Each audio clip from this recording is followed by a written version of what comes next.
5 तारीख को। हाँ। भाई लोग पावर स्टार पवन सिंह बताएंगे 5 तारीख का गाना कौन सा आएगा और कौन सा चैनल पर आएगा।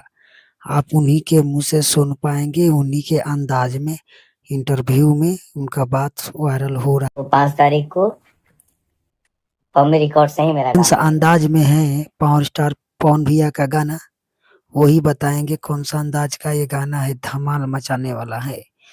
जैसे बता रहे हैं, लग रहा है कि आग लगा देंगे। ये देखिए कितने अच्छा गाना है और पवन भैया का हैप्पी बर्थडे का गाना है और खुद बताएंगे कौन सा अंदाज का है। और 5 को आएगा तो धमाल भी मचाएगा। हर साल जैसे मनाते रहते हैं, हर बर्थडे तो हर साल धमाल मचाते रहते हैं।